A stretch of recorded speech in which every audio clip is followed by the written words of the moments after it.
Alors, on va débuter la conférence. Bonjour à tous.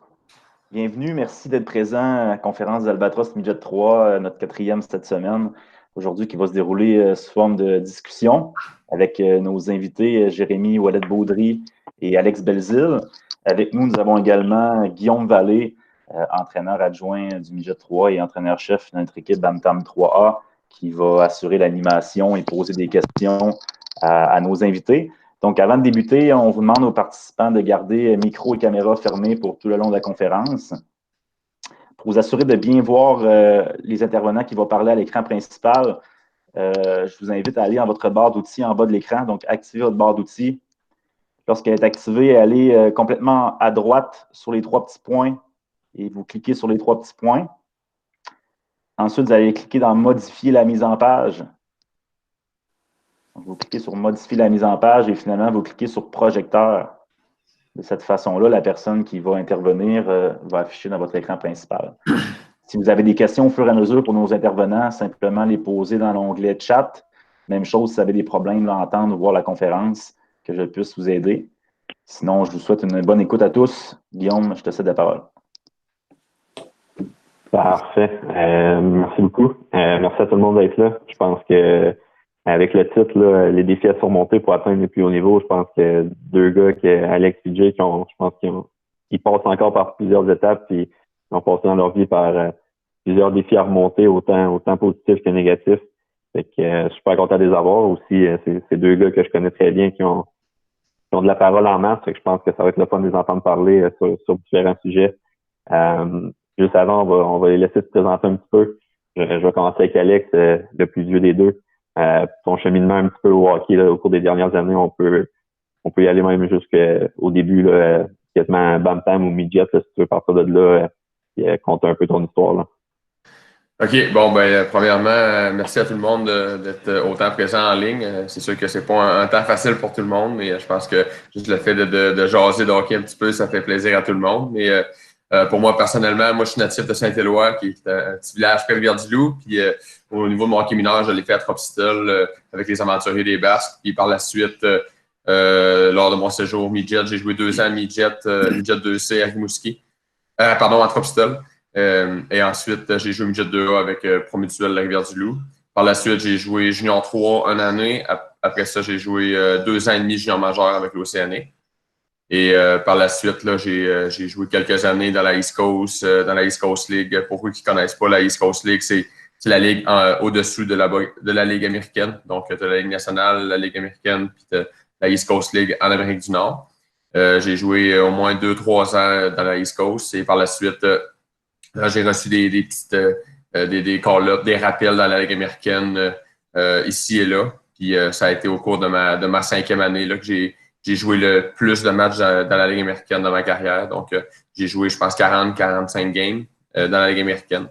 Puis après ça, j'avais joué à peu près 20 games dans l'East Coast. Puis l'année d'après, ça a été un petit peu semblable aussi. Puis, dans le fond, ma 6e année, qui fait, là, je suis rendu à 28 ans. Donc, à 26 ans, j'avais joué ma première saison complète dans la Ligue américaine sans avoir à jouer dans la East Coast. Donc, pour moi, c'était une grosse saison. Puis vraiment de tourner la page un petit peu, d'avoir payé mes dûs, d'avoir travaillé très fort, quand il n'y avait pas grand monde qui avait encore espoir, qui comprenait. Mais moi, j'avais toujours mon rêve puis mon processus. Donc, j'étais un gars qui était très patient, très passionné, puis personne n'a le même chemin. Donc, j'étais habitué à la théorie. Puis, dans le fond, l'année dernière, j'ai joué avec le Rocket de Laval. C'était ma 2e année là. Donc, c'est à peu près ça pour mon cheminement. Parfait. Merci beaucoup. On va revenir un petit peu plus en détail là, sur un petit peu de chaque année aussi là, tantôt. Ouais. Jay, je vais te laisser y aller aussi ton parcours. Oui, bonjour tout le monde. D'abord, merci à Guillaume et PY pour l'invitation d'être ici avec vous aujourd'hui. C'est un plaisir pour moi d'être ici. Pour moi, je suis un petit gars de Montmagny, qui a environ 1h15 de Rivière-du-Loup. J'ai joué mon hockey mineur ici, puis à Lévis, avant de me diriger avec les Albatros pour 2 saisons, midget 3A. Par la suite, j'ai joué 3 saisons junior majeur jusqu'à mon année de 20 ans. Par la suite, j'ai passé quelques temps dans la East Coast avant de me diriger vers le hockey universitaire à Trois-Rivières avec les Patriotes de l'UQTR.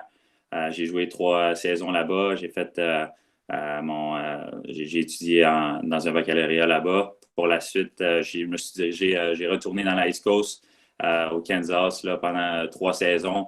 J'ai réussi à faire j'ai passé quelques temps dans la Ligue américaine par la suite à Bakersfield à ma 2e saison. Puis l'an dernier, j'ai signé dans une nouvelle organisation à Reading en Pennsylvanie. Donc j'ai passé l'année dernière encore une fois dans la East Coast à Reading, puis à Wheeling en West Virginia. Puis pour ce qui est de l'an prochain, là, mes plans sont de se diriger de continuer ma carrière vers l'Europe. Parfait. Justement, là, quand on parle d'adversité ou tu l'as dit un peu aussi, Alex, là, quand pas tout le monde qui croit en toi. Moi, je me rappelle, si je me trompe pas, là, c'est à 17 ans, tu vas drafter junior majeur par l'Océanique. C'est comment tu te présentes un camp d'entraînement, justement, là, de l'Océanique avec pas beaucoup de monde qui vont te donner une chance là, de pouvoir faire l'équipe ou même de laisser une bonne carte de visite, justement, pour avoir un rappel à la moitié de la saison, là. C'est sûr que en sortant du midget 2A, là, il y avait beaucoup de choses qui se passaient. Là, j'étais un petit peu tout ébloui par ça. C'est sûr que pour moi, c'était une très grosse barrière, mais je pense qu'avec le temps, puis ça a été la barrière la plus dure de ne pas être impressionné par les autres joueurs que, mettons, toute ma vie, je les ai toujours vus plus haut, plus meilleurs que moi, dans le fond. Puis juste après quelques pratiques, je me suis rendu compte que finalement, je suis capable de jouer avec ces gars-là. Puis, ils ont 2 bras et 2 jambes comme moi. Là, donc, je pense que c'est avec tranquillement pas vite avec la confiance. Puis, sur la glace, je pense que ça veut en dire long quand tu es capable. Moi, j'ai toujours été un gars qui a eu confiance en moi, qui croyait à mon processus, mettons, j'ai eu un développement très, très tardif. Donc, je savais que tout le stéréotype normal là, du joueur de hockey qui passe par le midget 3, qui passe par le junior majeur et qui se fait repêcher, je savais que moi, ça ne m'appliquait pas. Donc, juste le fait d'être persévérant. Puis, je suis un gars qui est extrêmement passionné du hockey encore en ce moment. Donc, pour arriver à mes camps, je me répétais toujours de me faire confiance. Puis, il y a une raison pourquoi je suis là aussi. Que, il y a une raison que les dirigeants veulent m'avoir sur la glace. Donc, c'est avec des petites choses de même que je m'encourageais. Là. Parfait. Un petit peu la même chose, mais différent contexte. On parle justement là, que tu étais à Montmagny, tu faisais partie du camp d'entraînement des Chevaliers de Lévis. Je pense d'essuyer 2 refus à 15 et à 16 ans pour après ça, diriger à Rivière-du dans un camp d'entraînement. Comment tu fais pour tourner la page très, très vite? Justement, là, comment on sait le processus du J3, c'est dans le mois d'août, là, tu te fais couper, puis après ça, tu as quasiment 2 jours pour décider que tu t'en vas à Rivière-du-Loup ou pas, là. Ouais, ça avait été. En réalité, moi, j'avais été pris durant le repêchage, durant l'été. J'avais eu un appel de Christian puis de Patrick qui m'avait parlé durant l'été, puis il m'avait repêché là, durant l'été. Donc, j'avais eu quelques semaines à me préparer à changer d'organisation. Tu sais, tous mes chums que j'ai grandi avec eux, tous mes coéquipiers étaient ici à Lévis. Puis là, moi, je me dirigeais dans une organisation que je ne connaissais pas personne. Donc, ça a été une adaptation à faire, partir en pension pour moi pour la première fois à 15 ans. Tu sais, il y en a qui partent plus tôt, il y en a qui partent plus tard, mais moi, à 15 ans, ça a été une adaptation à faire. Puis, c'est sûr que ça a été un événement assez excitant pour moi en même temps parce que ça m'a permis de grandir, ça m'a permis de passer 2 belles saisons dans l'organisation des Albatros, au niveau scolaire également, terminer mon secondaire au collège privé du Collège Notre-Dame. Ça a été très bénéfique pour moi. Puis, côté hockey, évidemment, les Albatros ont toujours été renommés pour avoir une belle organisation et de bien développer leurs joueurs. Donc, ça a été un moment, lorsque c'est arrivé, le changement d'organisation, évidemment, ça a été un ajustement à faire. Mais lorsque je regarde ça par la suite, là, ça a été la meilleure chose pour moi, pour le futur de ma carrière, avoir passé 2 saisons à Rivière-du-Loup. Good.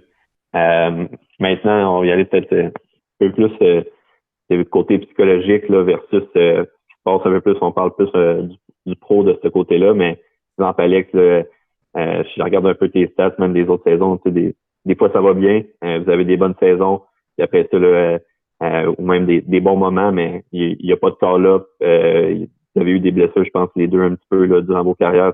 Comment psychologiquement tu fais pour réussir toujours continuer, là, que même si t'as pas le call-up que tu veux ou t'as pas les nouvelles que tu veux ou t'as des blessures qui arrivent justement à des mauvais moments, là, comment que psychologiquement tu dois rester fort de ce côté-là.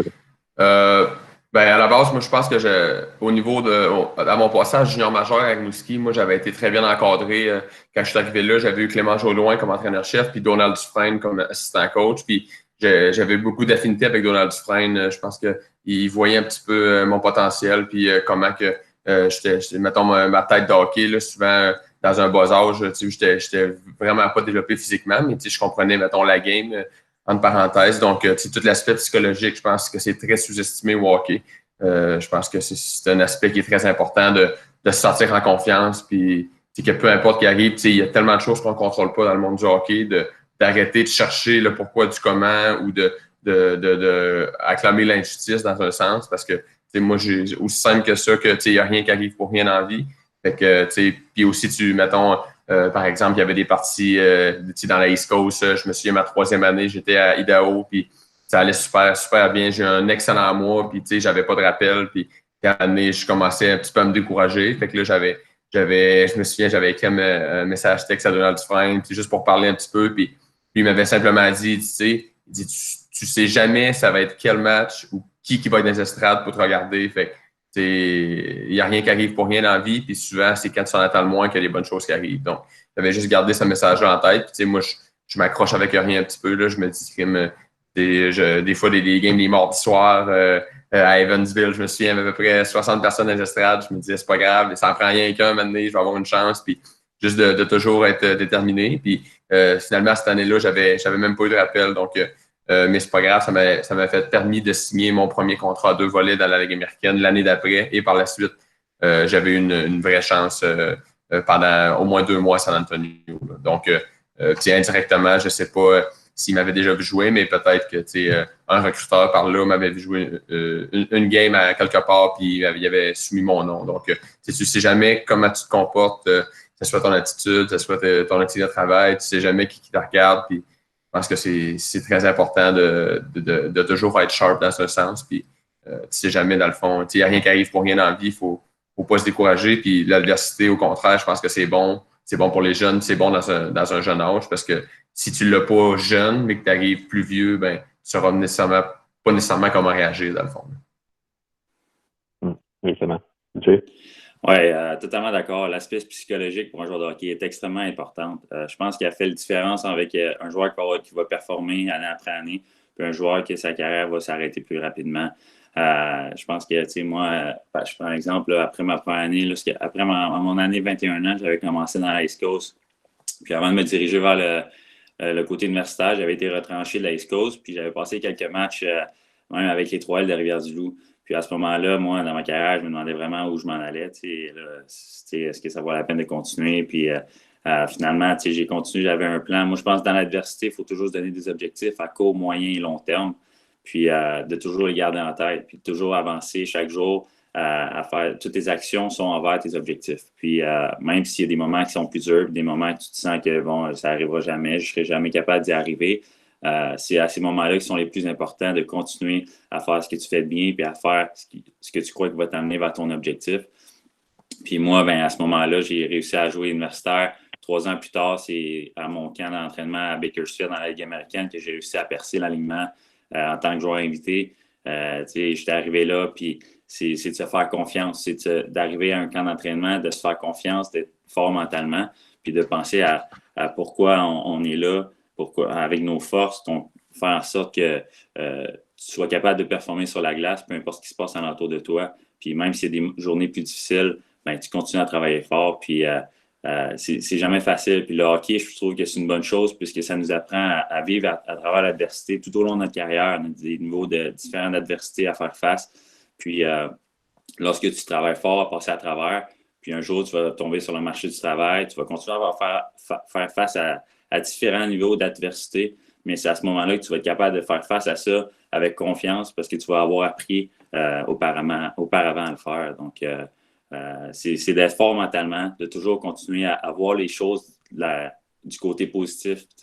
Par exemple, dans un match, on fait ça. Ça va arriver à tout le monde de faire des erreurs, Mais si tu restes concentré sur l'erreur que tu as faite, au lieu de te dire, hey, j'ai fait cette erreur-là, bon, maintenant, je ne la fais plus, je me concentre sur le côté positif parce que je fais des bonnes choses, mais c'est comme ça que tu vas continuer à progresser et à passer à travers l'adversité. Good. Oui, exactement. Quand on parle justement de camp d'entraînement, tout ça, d'une préparation durant l'été, on n'a pas le choix de s'entraîner, on en parle de plus en plus. C'est quoi les plus grosses différences pour vous là, que vous avez vues, là, autant Alex, au niveau midget à aller junior, de junior à aller East Coast à Aid et à un camp NHL, les plus grosses, pas les plus grosses différences physiquement ou mentalement là, qu'il y a entre chacun des calibres. Ben c'est sûr que, moi, personnellement, par exemple, j'ai fait les camps Jet 3 et tout, des choses du genre, mais moi, quand j'étais jeune, là, je m'avais jamais vraiment entraîné. Puis, pendant l'été, je mettais ma poche de hockey de côté, puis je faisais d'autres sports. Donc, ma préparation était un petit peu différente, mais en grandissant dans l'expérience du hockey, dans le monde du hockey, je me suis rendu compte que le conditionnement, puis moi, c'était très important pour moi, puis de me permettre de jouer mon style intense. Donc, il faut que mon conditionnement, c'est excellent. Puis, je pense que aussi, quand que j'arrive dans des camps d'entraînement, comme par exemple l'année dernière au camp du Canadien, ben j'étais vraiment dans une excellente forme physique. Je pense comme la meilleure forme physique que j'étais dans ma vie. Fait que j'arrive au camp d'entraînement, puis j'ai aucune... dans ma tête, je suis pas angoissé avec si je suis en forme ou pas. Puis, au contraire, les tests physiques, moi, j'avais hâte de les faire. Là, dans ma tête, je me disais, je vais le montrer, je suis prêt. Je me suis tellement entraîné fort cet été. J'avais toutes les pensées négatives hors de moi parce que j'avais tout fait en mon pouvoir pour l'été, dans l'été, pour arriver au camp. Donc, mon mindset, là, il était vraiment, que j'étais vraiment excité d'arriver au camp. Donc, mais je pense que moi, ça me permet une bonne condition physique pour moi. Moi, ça me permet de me mettre en confiance pour arriver dans le camp. Je sais que j'ai tout fait mes devoirs l'été. J'ai travaillé fort, donc j'ai juste à aller sur la glace et m'amuser. C'est exactement. Tu n'as plus de doute sur ta condition. Ton talent peut parler de lui-même sans douter que tu vas être fort sur les autres. Là. Exactement. Puis je pense que ça a été pardon. Plus que mes années avançaient, plus que je trouvais ça important d'arriver dans mes camps d'entraînement en excellente forme physique parce que je me souviens, mes premiers camps professionnels, j'étais correct en forme physique, mais j'étais dans la moyenne, mais j'en voyais d'autres que je me disais, crime, il me semble que je pourrais être plus rapide ou je pourrais être plus ci, je pourrais être plus ça. Donc, puis ça a pris à peu près 2-3 ans avant de réaliser ça. Puis le jour que je suis arrivé dans un camp dans la Ligue américaine vraiment, vraiment en forme, ben, j'ai eu un des meilleurs camps en vie. Ça a été mon deuxième à San Antonio. Puis je pense qu'à partir de là, j'ai resté avec l'équipe. Puis mon jeu sur la glace allait super bien. Puis moi, je pense que ça l'a aidé le fait d'arriver en très bonne condition physique. Ben, ma tête était claire. Puis j'avais plus de doute. Là, j'avais confiance en moi. Puis j'avais pas d'excuses. Donc,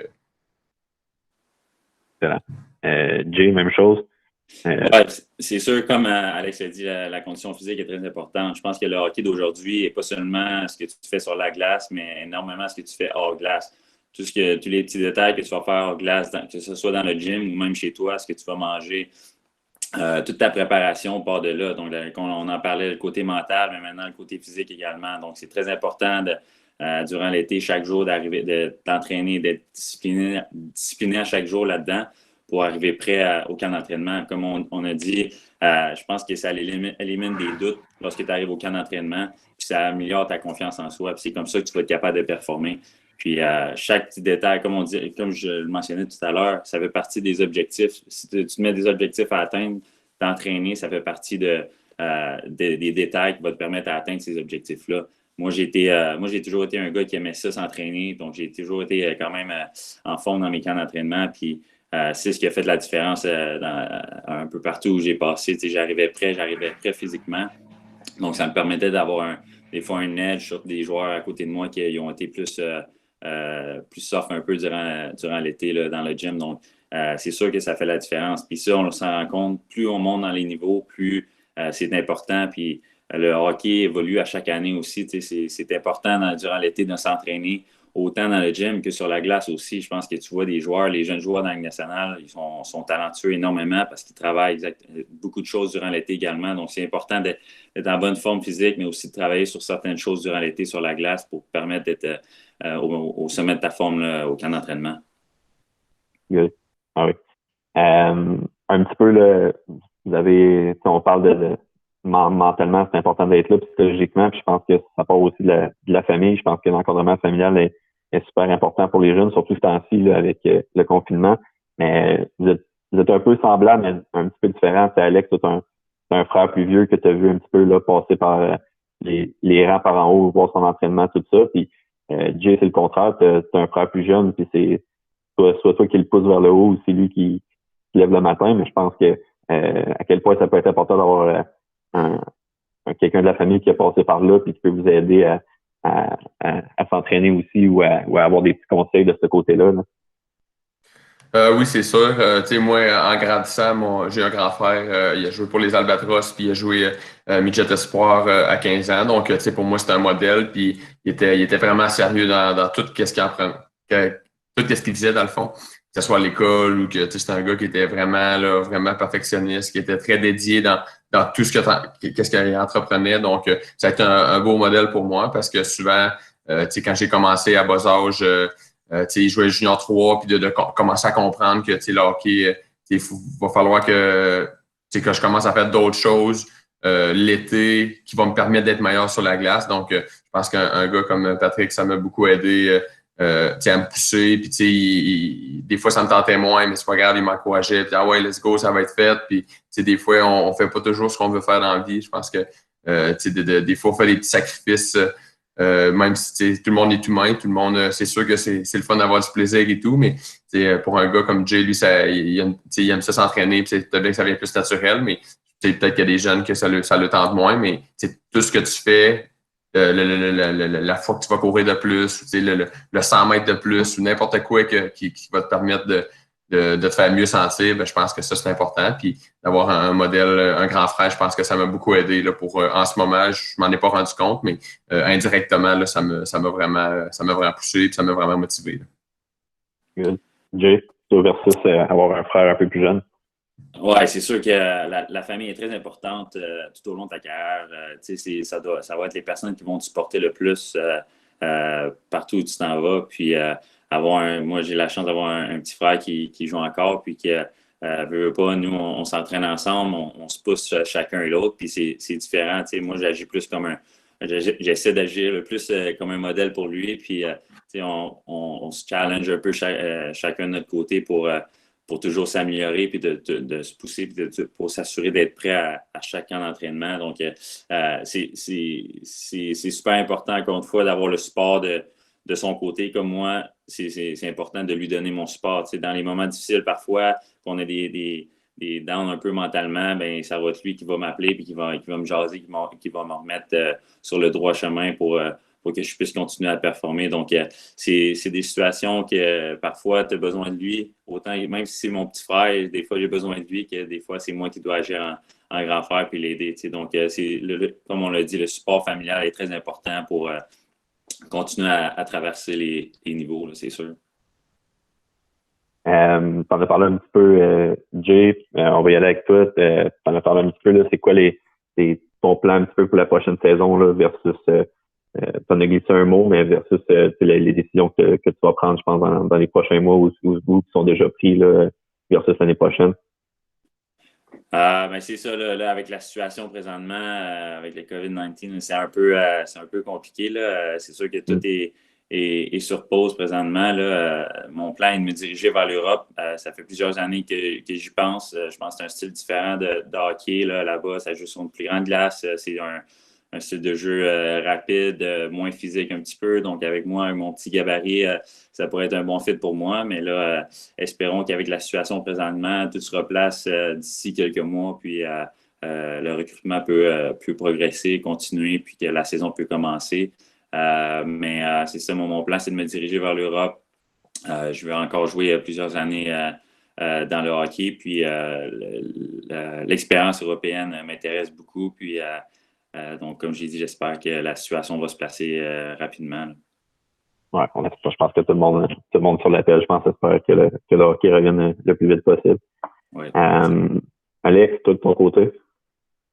Moi, dans le fond, aux alentours du mois de décembre, je me suis blessé, je me suis déchiré un pectoral lors d'une partie, donc je fais encore de la réhabilitation, mais moi, mon but pour l'an prochain, là, j'ai déjà re-signé avec le Canadien, donc c'est d'arriver au camp d'entraînement, pas prêt, très prêt, parce que j'ai pas joué au hockey depuis le mois de décembre, puis il y a beaucoup de les gens qui disent ah ben ça fait longtemps, puis nanana, peut-être qu'ils sont pas prêts, je m'en viens plus vieux, mais moi, mon mindset, c'est d'arriver. L'année dernière, je me souviens, j'étais arrivé au camp, puis mon but, c'était de faire ouvrir les yeux un petit peu, de montrer que l'âge, c'est juste un chiffre, puis quand tu es capable de jouer au hockey, peu importe t'es qui ou que t'es grand ou t'es petit, t'es capable de suivre, t'es capable d'avoir un impact, puis je pense que moi, ça va être très important d'arriver très, très près. Puis, juste de montrer que, encore une fois, je suis capable de jouer avec les gars de la Ligue nationale. Puis, des fois, d'être un bon joueur aussi. Là, je pense que je suis rendu à 29 ans. Puis, le côté mental, le côté psychologique, pour moi, c'est une de mes forces. Donc, encore une fois, j'ai de l'adversité. Cette année, j'en ai déjà eu en masse dans ma vie, l'adversité. Donc, ça ne me dérange pas du tout. Donc, je pense que ça va juste être... il n'y a rien qui arrive pour rien dans la vie. Il y en a plusieurs qui se sentaient mal pour moi, avec un rappel ou des choses du genre. Mais moi, j'étais même pas fru. J'ai fait mon deuil assez vite, puis je me préparais tout de suite pour la saison prochaine parce que je me dis, encore une fois, il n'y a rien qui arrive pour rien dans la vie. Puis c'était pas dû pour moi d'arriver cette année, mais l'an prochain, je vais tout faire pour que ça arrive encore. Puis moi, mon but, c'est de montrer que même si tu as une blessure quand tu es plus âgé, tu deviendras pas moins bon avec l'âge. Au contraire, je pense que le moment, il n'y a pas de bon moment pour être blessé, mais je pense que ça te permet de travailler sur d'autres choses, ça te permet de travailler mes jambes ou de guérir des petits bobos qu'on avait en tant que joueur de hockey. Donc, ça va être d'arriver extra près au camp et d'avoir un autre excellent camp. Ça, c'est mon but. Good. Après ça, on parle aussi là, je pense que vous avez eu aussi des entraîneurs qui vous ont donné votre chance à n'importe quel niveau, là, que ce soit autant au niveau junior ou au niveau universitaire, au niveau East Coast. Juste peut-être un des meilleurs ou un ou deux meilleurs entraîneurs que selon vous, là, c'est des personnes encore à qui vous parlez ou que vous avez énormément de respect pour eux autres, là, selon la façon qu'ils vous ont coaché ou qu'ils vous ont aidé là, à y aller avec Jay. C'est sûr que, premièrement, comme je l'ai mentionné tantôt, mes 2 saisons à Verdun ont été un changement de carrière pour moi, ont vraiment aidé pour ma carrière. Puis je dois le remettre pour Christian Caron, c'est sûr. Christian a toujours su nous garder, à nous pousser à donner notre 100% à chaque jour, puis de nous démontrer qu'on n'a pas de raison de ne pas nous dépasser lorsqu'on arrive à l'aréna à chaque jour, parce qu'on pourrait être à l'école à la place puis faire des devoirs. Mais on a la chance d'être à l'aréna, jouer du hockey, qui est le plus beau sport au monde. Donc, il nous mettait toujours dans un environnement dans lequel on devait performer puis donner tout ce qu'on avait. Puis il nous a appris énormément à se développer en tant que joueur puis en tant que personne, puis à développer une éthique de travail que moi j'ai gardée tout le long de ma carrière, qui m'a permis de me développer année après année. Ça, c'est certain. Donc, Christian Caron était un des meilleurs entraîneurs que j'ai eu dans ma carrière. Un autre entraîneur que j'ai bien adoré, c'est Marc-André Dumont, que j'ai eu au Cabreton. C'est un entraîneur qui prenait le temps, énormément de temps avec chacun de ses joueurs pour aider à cerner les petits problèmes qu'ils ont dans leur jeu, puis à les améliorer, tout en améliorant les forces de chacun. C'est un entraîneur qui essaie pas trop de changer un joueur, mais qui essaie d'améliorer des facettes plus difficiles de certains joueurs. Moi, j'ai vraiment aimé mon année avec lui comme entraîneur. Là. J'ai vraiment progressé aussi durant cette année-là. J'avais connu une belle saison, puis c'est en gros grâce à lui. Good. Alex? Moi, j'ai eu beaucoup d'entraîneurs dans ma vie. Je pense que mes 5 premières années professionnelles, j'ai fait 6 équipes, donc j'en ai eu beaucoup. Mais moi, j'en ai parlé un petit peu tantôt. Je pense que à mon arrivée junior majeur, j'avais eu dans le fond Donald Dufresne, qui était mon assistant coach. Il était mon assistant coach 18, 19 et 20 ans, que je garde encore contact avec, qui m'a vraiment, vraiment beaucoup aidé. J'avais aucun background de hockey dans ma vie. J'ai joué dans le 2C toute ma vie. Après ça, j'ai joué un an dans le 2A, puis j'ai joué une demi-année junior 3, donc je savais pas. J'étais vraiment dans l'inconnu quand je suis arrivé. Puis je pense qu'il m'a vraiment, vraiment bien encadré, juste de comment se comporter, comment, encore une fois, j'en ai parlé tantôt, mais tes actions, qu'est-ce que tu fais, comment tu te comportes, ça va toujours finir par te rattraper. Les dieux du hockey, entre parenthèses, là, ben, je pense que tout ce que tu fais, comment tu travailles, comment tu agis, à un moment donné, ça va te récompenser des choses du genre, puis beaucoup l'aspect psychologique, l'aspect de comprendre la game, quand c'est le temps d'essayer des jeux, quand c'est pas le temps, beaucoup, beaucoup d'affaires de même que j'avais énormément de respect, puis un gars comme lui que plusieurs le connaissent, mais je pense que lui, il interagit encore avec Sidney Crosby. Il l'a eu dans son stage à Rimouski, puis il va encore en Nouvelle-Écosse une fois par été. Donc, si Crosby l'écoute, je ne vois pas pourquoi il y a personne qui on ne l'écouterait pas. Donc, je pense que à toutes les fois qu'il parle, moi, j'essayais juste d'être une éponge, puis de vraiment, il n'y avait pas de « ouais, mais, oui, mais, non, il n'y en a pas ». Puis, tu mets ton ego de côté, puis je pense que quand tu vas apprendre dans la vie, faut que tu sois prêt, tu mets ton ego de côté, puis tu marches sur ton orgueil. Puis je pense que ça m'a beaucoup aidé dans mon stage junior à vraiment comprendre l'aspect psychologique, puis l'aspect quand on menait, comment se comporter sur la glace, comment être un leader, comment la chimie d'équipe, tous ces petits impondérables du hockey. Ben, je pense que c'est les équipes gagnantes, je pense qu'ils l'ont toutes. En parlant de ça, là, si je fais un petit retour justement là, dans où ce que tu as passé, je pense que tu as eu des bons moments, je pense, même si tu es allé jouer en Alaska, je pense que je me trompe pas, tu as un championnat en Alaska, puis tu as un championnat avec le Colorado. Les deux dans East Coast. Parle-nous un peu de l'expérience, je pense, Alaska, puis après ça, comparer ça un peu avec le Colorado, là, qu'on disait en Alaska, c'était assez loin de tout le monde, puis dans le bus ou dans l'avion, là.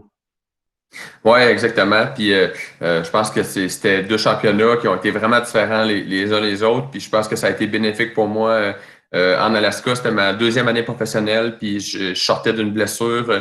J'avais manqué 4 mois. J'avais une commotion cérébrale. Puis je recommençais à jouer. Puis j'avais été transigé à l'époque. J'étais avec Atlanta. Puis ils m'ont envoyé en Alaska. Donc j'étais arrivé là. Je connaissais personne. J'étais le seul francophone dans l'équipe. Puis mon anglais n'était pas très développé en bas âge. Donc, il a fallu que, c'est vraiment le sort de ma zone de confort. Puis aussi, j'en revenais à jouer. Puis il y avait vraiment, vraiment une grosse équipe. Donc, si je recule juste d'un an, l'année précédente de ça, j'avais fini dans la Ligue américaine 15 games à la fin de l'année. Puis ça avait super bien été. Je jouais ces 2 premiers trios. Et par la suite, l'année d'après, je me fais blesser. Puis je retourne en Alaska, dans East Coast. Puis je joue à peu près sur la 3e ligne. Puis, j'ai beaucoup moins de temps de glace. Donc, c'était vraiment au début un choc, mais je pense que ça a été bénéfique dans un sens parce que j'ai appris à grimper les échelons dans un sens. Donc, on avait vraiment une bonne équipe. Puis moi, j'ai accepté mon rôle secondaire de jouer plus défensif, d'amener de l'intensité. Même dans la East Coast, exemple, moi, j'ai toujours été un gars offensif indirectement, mais de faire OK, c'est bon. Je pile sur mon ego, je pile sur mon orgueil, je m'en fous un petit peu des stats. On a une équipe que je vois qu'on peut remporter la coupe, donc puis on est arrivé dans les séries, puis on a vraiment fait une belle run. Puis je me souviens de la game qu'on a gagnée pour clôturer dans le fond la game victorieuse en finale. J'avais marqué un but, un gros but. Donc, indirectement, comment tu te comportes. Puis les dieux du hockey, je pense qu'ils m'ont donné un petit break entre parenthèses là. Pour cette game-là. Puis si j'avance à ma deuxième coupe au Colorado, là, j'étais rendu un des leaders de l'équipe. J'étais rendu plus vieux, puis j'avais vraiment un gros rôle à l'attaque. J'avais un rôle de leader aussi. Je pense que j'ai toujours été un gars assez vocal, assez rassembleur pour les gars qui me connaissent, surtout qui savent. Mais j'avais arrivé au Colorado, puis ça avait été. J'avais joué dans la Ligue américaine presque toute l'année, puis vers la fin de l'année, je m'avais fait descendre dans la East Coast. Je pense que c'est pas facile pour tout le monde. Et moi, au lieu de crier à l'injustice, au lieu d'arriver là, puis d'être marabout, de me pogner le popotin, comme on dit, ben, je suis arrivé là, puis moi, ma mentalité, c'était de dire, ben, je vais leur prouver qu'ils sont dans l'erreur, puis que ça n'a pas de bon sens, que je vais juste leur montrer sur la glace, puis tout. Puis je pense que j'avais eu beaucoup de succès dans la saison, puis j'avais continué pendant les séries, puis ça avait été ma plus belle, je pense que j'ai jamais joué du beau hockey de même dans les séries de toute ma vie. Puis on avait une équipe incroyable, on a fini, dans le fond, on a gagné la demi-finale et la finale avec 8 victoires d'affilée. On a balayé la demi-finale et la finale, donc je pense que ça a été vraiment deux beaux championnats qui ont été vraiment différents. que, dans le fond, avec Alaska, j'ai appris comment que les plus vieux, puis comment que les joueurs offensifs ils jouaient un petit peu dans l'East Coast, puis j'ai pu apprendre de ça. Puis quand j'étais au Colorado, ben, je me suis comporté un petit peu comme ils sont comportés avec moi. Donc, le retour du balancier.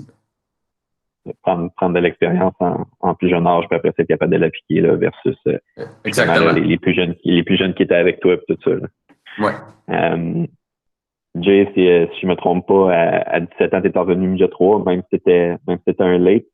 Parle-nous de cette année-là aussi, je pense qu'une deuxième année midget 3, mais à 17 ans, en étant plus vieux, je pense que je me trompe pas non plus, cette année-là, c'est l'année de la finale. Oui, c'est ça.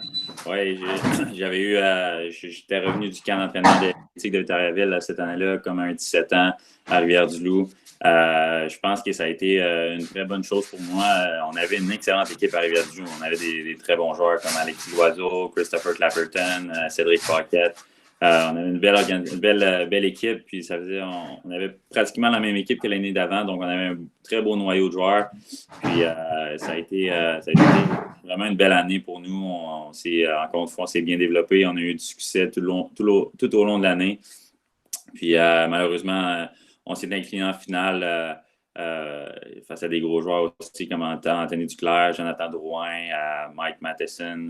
Il y avait une bonne équipe eux aussi, mais je pense que le fait de revenir avait été, sur le coup, avait été un peu sur un choc pour moi parce que à 17 ans, normalement, tu espères faire tes débuts dans la Ligue junior majeure du Québec, mais revenir à 17 ans, je pense que ça m'a permis d'avoir la carrière que j'ai eue aussi dans le junior. Je pense que ça m'a permis de polir mon jeu un peu mieux, agir en tant que vétéran dans le midget 3, puisque moi, j'avais joué ma première année midget 3 à 16 ans seulement. J'avais joué midget espoir à 15 ans, donc à ma deuxième saison à 17 ans, j'agissais plus comme un vétéran, plus de temps de glace. Donc, ça m'a donné une belle expérience pour ensuite être prêt à monter l'échelon dans le junior majeur. Good. Couple de dernières questions. Là. Comment vous vivez le fait justement là, que les deux vous avez vécu par plusieurs équipes là, quasiment à chaque année ou à chaque 2 ans là, de toujours arriver dans une nouvelle place, dans un nouvel endroit, des nouveaux entraîneurs, une nouvelle facilité, quasiment un nouvel appart ou des nouveaux coéquipiers. Comment que l'adaptation se fait de changement là, après changement avec Alex? Je pense que moi, quand j'étais plus jeune, à 17 ans, j'allais au cégep à Rivière-du-Loup, puis je restais en appartement. Donc, déjà en bas âge, je pense que j'ai appris à être autonome. J'ai commencé à travailler très jeune. Des exemples, j'ai commencé à faire à manger, juste de vivre par soi-même. Je pense qu'on apprend beaucoup là-dedans. Puis, il n'y a personne qui va rien faire pour toi. Donc, je pense que à partir de là, j'étais correct. Puis même mon année 20 ans, junior majeur, je restais en appartement aussi avec ma copine. Donc, dû au fait que j'avais réussi, dans le fond, à dire à Philippe Boucher que j'avais déjà été en appart à 17 ans. Donc, c'était correct pour moi d'être en appart à 20 ans. Mais non, mais je pense que le fait d'arriver dans des différentes organisations, moi, j'ai toujours été un gars qui était passionné de jouer. Donc, quand j'embarquais sur la glace, j'étais toujours été dans le tapis. J'avais du fun, j'avais du plaisir. Donc, au début, quand je connaissais pas les gars, j'embarquais sur la glace, puis je me donnais à 100%, puis je me disais, à un moment donné, je ne vois pas pourquoi ils m'aimeraient pas ou que, quand tu travailles fort, puis quand tu as une bonne attitude, je pense que tout le monde, le coaching staff, ils n'ont pas de négatif à dire sur toi, puis c'est sûr qu'il y en a un petit peu, mais le gros bon sens, si tu te comportes comme un professionnel dans un sens, mais je pense qu'il n'y a pas de... Peu importe tu vas être où, je pense que tu vas bien t'acclimater. Parfait. Jay?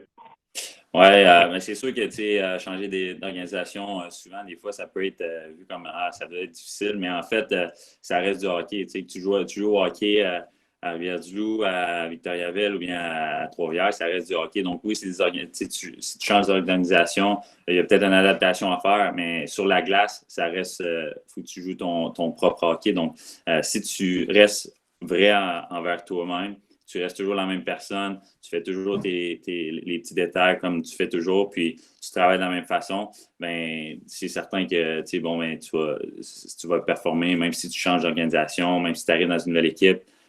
Si tu arrives dans une nouvelle équipe, que ton rôle change ou bien que tu as un petit peu moins de temps de glace ou plus de temps de glace, mais encore une fois, tu dois rester vrai à ton style de jeu en tant que personne également dans la chambre des joueurs. Puis c'est de cette façon-là que tu vas gagner le respect de tes joueurs, de l'organisation, puis que tu vas pouvoir performer. Good. Petit changement, là, peut-être pas au niveau hockey, là, mais je pense que les deux, vous le faites là, pour vous avoir vu et avoir participé ensemble. Là, Alex, je pense qu'à Saint-Éloi, il y a un tournoi de balle à chaque été pour justement le redonner à la communauté. Jay, on t'a vu souvent là, dans les écoles de hockey d'Est du Québec. Toi, ton frère s'est redonné au monde à qui nous ont donné une chance. Même chose de où est-ce que vous venez de redonner, ramasser des fonds. Je pense que à quel point vous accordez une importance aussi à pas oublier de où est-ce que vous venez puis de donner aux gens qui vous ont donné une chance. Là.